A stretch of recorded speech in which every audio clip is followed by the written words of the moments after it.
नमस्कार। दिन भर की बड़ी खबरों में आपका स्वागत है। मैं हूं आराधना।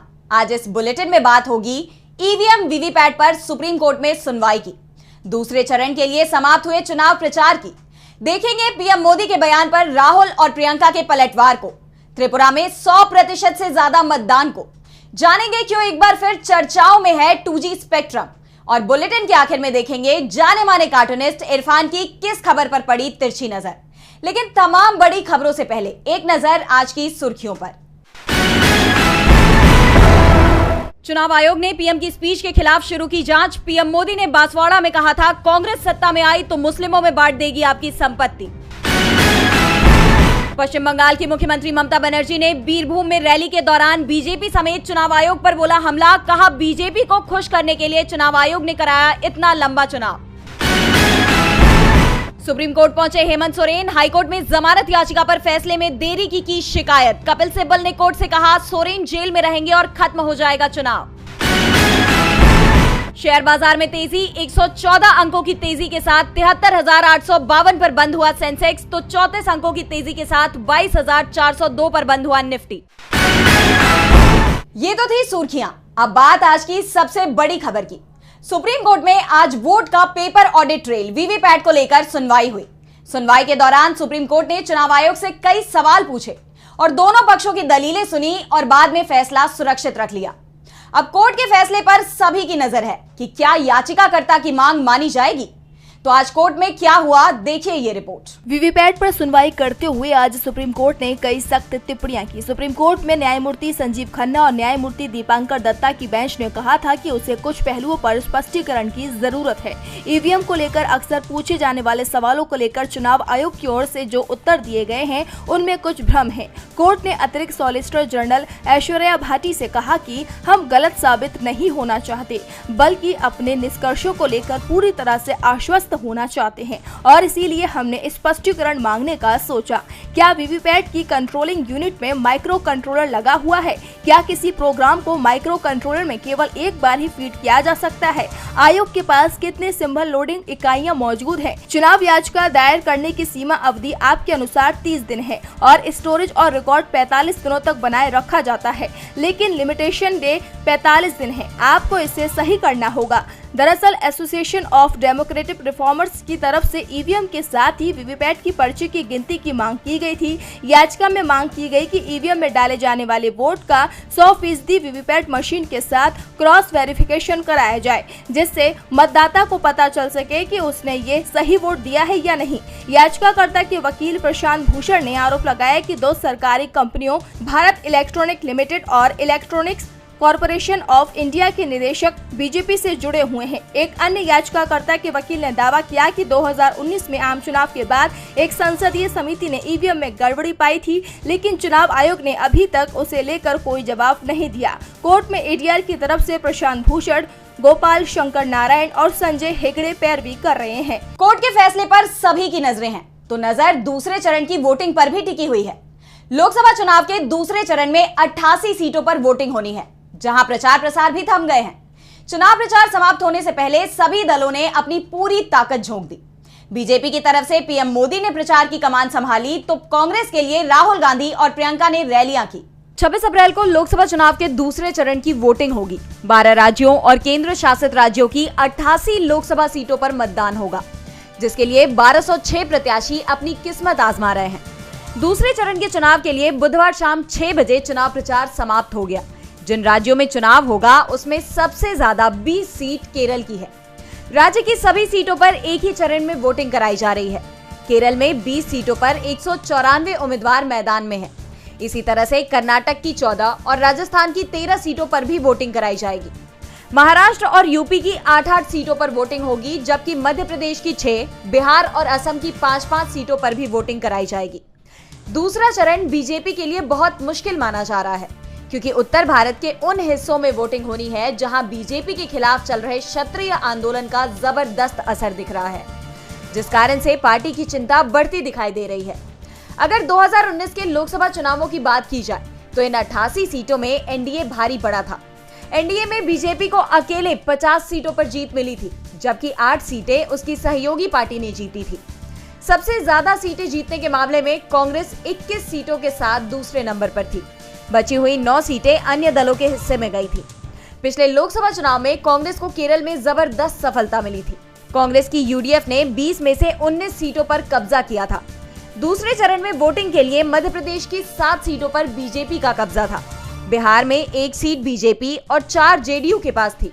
राजस्थान और त्रिपुरा में भी बीजेपी की परीक्षा होगी, क्योंकि सभी सीटें बीजेपी के पास है। असम की 3 सीटों पर बीजेपी और 2 पर कांग्रेस का कब्जा है।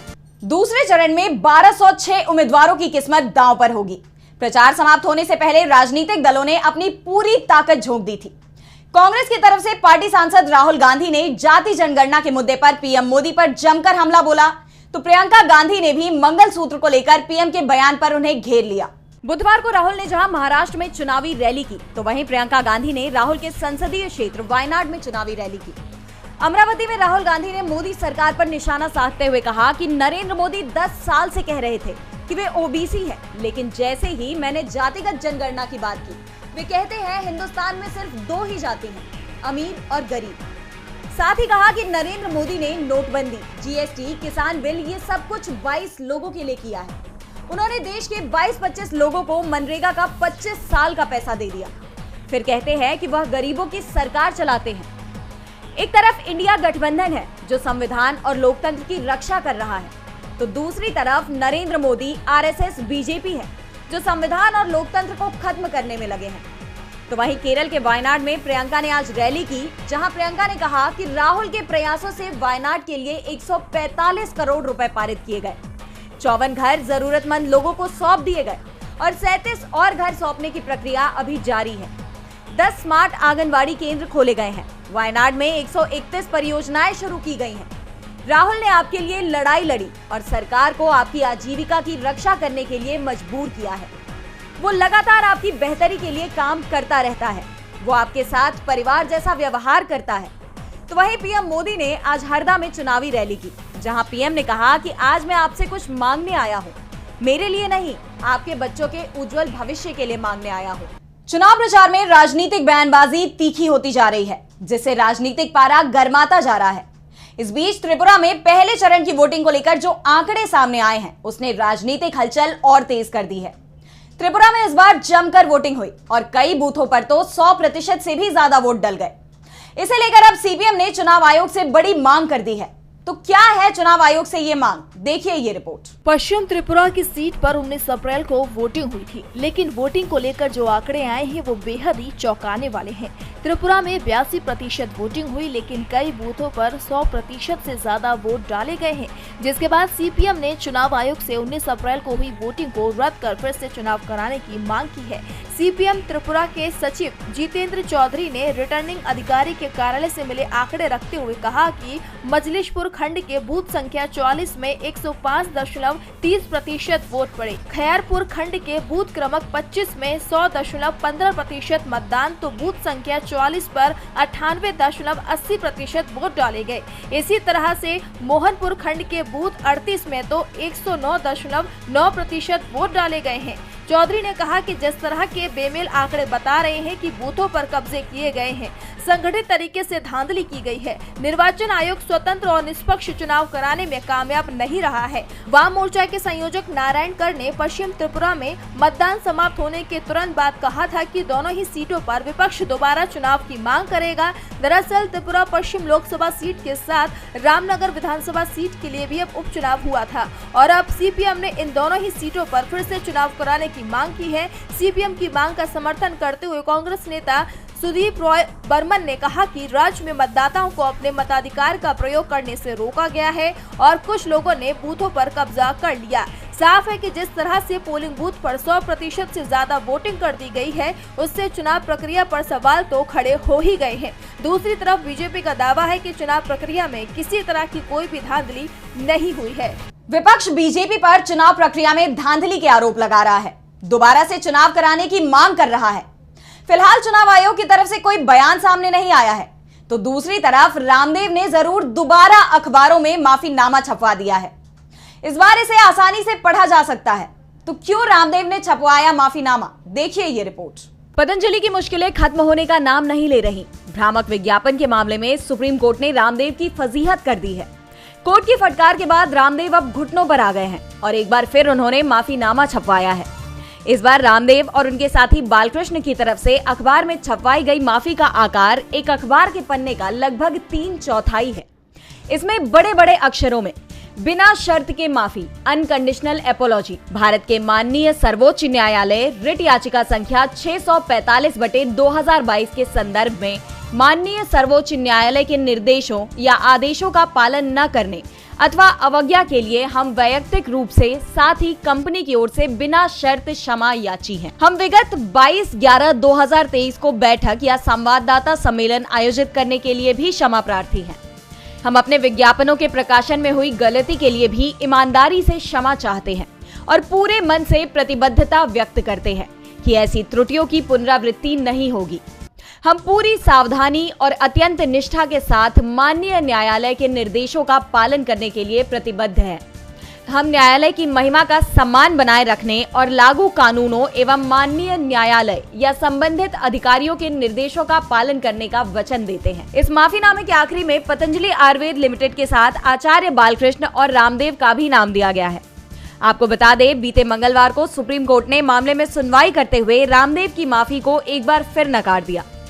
कोर्ट के आदेश के तहत रामदेव ने 67 अखबारों में माफीनामा छपवाया था, जिस पर कोर्ट ने सवाल पूछते हुए कहा कि आपके विज्ञापन जैसे रहते थे, इस माफीनामे का साइज भी वही था। कृपया इन विज्ञापनों की कटिंग ले लें और हमें भेज दें। इन्हें बड़ा करने की जरूरत नहीं है, हम इसका वास्तविक साइज देखना चाहते हैं। साथ ही कोर्ट ने रामदेव और बालकृष्ण को अगले 2 दिन में ऑन रिकॉर्ड माफीनामा जारी करने के निर्देश दिए हैं। मामले की अगली सुनवाई 30 अप्रैल को होगी। ऐसे में अब सवाल ये उठ रहे हैं कि क्या रामदेव को माफी मिलेगी? एक तरफ रामदेव ने बड़े बड़े अक्षरों में बिना शर्त के माफी छपवा दिया है। अब उन्हें उम्मीद है कि शायद सुप्रीम कोर्ट से माफी मिल जाएगी। रामदेव की मुश्किलें कम होती नहीं दिख रही हैं, तो वहीं बीजेपी की मुश्किल भी बढ़ती दिखाई दे रही है, क्योंकि अब कन्नौज सीट को लेकर सपा की तरफ से बड़ा ऐलान कर दिया गया है। तो क्या है खबर, देखिए ये रिपोर्ट। कन्नौज सीट पर बीजेपी के सुब्रत पाठक का मुकाबला सपा प्रमुख अखिलेश यादव से होगा। पहले सपा ने यहां से तेज प्रताप यादव के नाम का ऐलान किया था, लेकिन अब इस सीट पर पार्टी ने उम्मीदवार बदल दिया है और तेज प्रताप की जगह अखिलेश यादव अब कन्नौज से खुद चुनाव लड़ेंगे। सपा के राष्ट्रीय महासचिव रामगोपाल यादव ने अखिलेश यादव की उम्मीदवारी का ऐलान करते हुए कहा कि 25 अप्रैल को दोपहर 12 बजे उनका नामांकन होगा। फिलहाल अखिलेश ने अपनी उम्मीदवारी पर जरूर चुप्पी साध रखी है। उन्होंने कहा कि 25 अप्रैल को सब कुछ साफ हो जाएगा, लेकिन ये तय है कि जो कन्नौज की जनता की मांग होगी, सपा उसे पूरा करेगी। कन्नौज में सपा की तरफ से अखिलेश यादव के नाम से नामांकन पत्र भी खरीद लिए गए हैं। सपा नेताओं ने बताया कि पार्टी प्रमुख के नाम पर नामांकन पत्र के 7 सेट लिए गए हैं। वैसे अखिलेश यादव ने पहले ही ऐलान कर दिया था कि कन्नौज सीट से जो सपा का उम्मीदवार होगा वो सीधे नामांकन करेगा, उसके बाद इसका ऐलान होगा। और अब ये साफ हो गया है कि अखिलेश यादव भले ही अभी तक कुछ नहीं बोल रहे हों, लेकिन वो कन्नौज सीट से चुनाव लड़ रहे हैं। ये तय हो गया है कि अखिलेश कन्नौज की सीट से चुनाव लड़ रहे हैं। इस घोषणा ने बीजेपी की नींद उड़ा दी है। तो 2G स्पेक्ट्रम मामला भी बीजेपी की परेशानी बढ़ा सकता है। मोदी सरकार ने सुप्रीम कोर्ट के 12 साल पुराने फैसले में संशोधन की मांग करते हुए नीलामी के अलावा अन्य तरीकों से स्पेक्ट्रम आवंटन की मांग की है, जिसके बाद विपक्ष हमलावर हो गया है। सरकार पर 5G स्पेक्ट्रम को लेकर भी आरोप लगाए जा रहे हैं। तो क्या है पूरा मामला, देखिए ये रिपोर्ट। 12 साल बाद एक बार फिर 2G स्पेक्ट्रम घोटाला सुर्खियों में है। दरअसल मोदी सरकार ने 2G स्पेक्ट्रम घोटाले मामले में सुप्रीम कोर्ट का दरवाजा खटखटाया है। केंद्र सरकार ने सुप्रीम कोर्ट से 2G फैसले को स्पष्ट करने का अनुरोध करते हुए कुछ स्थितियों में सार्वजनिक नीलामी के अलावा अन्य तरीकों से स्पेक्ट्रम आवंटन की मांग की है। सोमवार को केंद्र की ओर से पेश अटॉर्नी जनरल आर वेंकटरमणी ने मुख्य न्यायाधीश DY चंद्रचूड़ की अगुवाई वाली पीठ के समक्ष तत्काल सूचीबद्ध करने के लिए अंतरिम आवेदन का उल्लेख किया। अटॉर्नी जनरल ने कहा कि याचिका में 2012 के फैसले में संशोधन की मांग की गई है, क्योंकि केंद्र कुछ मामलों में स्पेक्ट्रम लाइसेंस देना चाहता है। जिसके बाद ये चर्चाएं शुरू हो गई हैं कि सरकार स्पेक्ट्रम नीलामी को लेकर सुप्रीम कोर्ट के फैसले में बदलाव चाहती है, ताकि बिना नीलामी के भी स्पेक्ट्रम का आवंटन किया जा सके। मामले में मोदी सरकार पर हमला बोलते हुए आप सांसद संजय सिंह ने बीजेपी पर गंभीर आरोप लगाए हैं। अपनी प्रेस कॉन्फ्रेंस के दौरान संजय सिंह ने कहा कि स्पेक्ट्रम बंटवारे में 2012 में सुप्रीम कोर्ट ने पहले आओ पहले पाओ नीति को रद्द कर दिया था। बीजेपी और नरेंद्र मोदी ने भी इस नीति का गली गली मोहल्ले मोहल्ले खूब विरोध किया था। अब बीजेपी सरकार इसी नीति को दोबारा लागू करने के लिए कोर्ट पहुंच गई है। इससे वह अपने चंद पूंजीपति दोस्तों को फायदा पहुंचाना चाहते हैं। संजय सिंह ने आरोप लगाया कि प्रधानमंत्री नरेंद्र मोदी देश के लिए नहीं बल्कि अपने दोस्तों के लिए सब कुछ कुर्बान करने को तैयार है। नरेंद्र मोदी और उनकी सरकार 5G घोटाला कर रहे हैं और ये अब तक का सबसे बड़ा घोटाला है। ये घोटाला प्रधानमंत्री नरेंद्र मोदी के नेतृत्व में किया जा रहा है। आपको बता दें 2 फरवरी 2012 को मामले में दिए गए अपने फैसले में सुप्रीम कोर्ट ने जनवरी 2008 में दूरसंचार मंत्री के रूप में ए राजा के कार्यकाल के दौरान विभिन्न कंपनियों को दिए गए 2G स्पेक्ट्रम लाइसेंस रद्द कर दिए थे। कोर्ट ने पहले आओ पहले पाओ नीति को दुरुपयोग का साधन बताते हुए रद्द कर दिया था और नीलामी की प्रक्रिया अपनाने के आदेश दिए थे। लेकिन अब मोदी सरकार ने एक बार फिर बिना नीलामी के स्पेक्ट्रम आवंटित करने की मांग कर दी है, जिसके बाद इसे लेकर गंभीर सवाल खड़े हो गए हैं। सवाल ये कि आखिर किसे फायदा पहुंचाना चाहती है सरकार। और बुलेटिन के आखिर में देखेंगे जाने माने कार्टूनिस्ट इरफान की किस खबर पर पड़ी तिरछी नजर।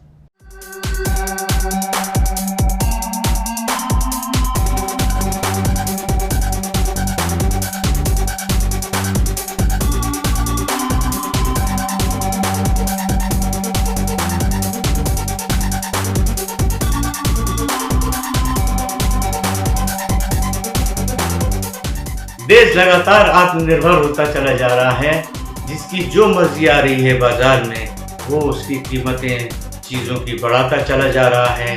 जिसकी जो मर्जी आ रही है चीज़ों में मिलावट करके जहर बेचता चला जा रहा है, क्योंकि सरकार तो किन्हीं और कामों में व्यस्त है। अब देखिए ना, किसी के घर में तो नोट छापने तक की मशीन मिल गई है कि भाई अपना छापो और अपना ही खर्च करो। तो ये सब काम ही अगर लोगों को करना है तो फिर सरकार की जरूरत है।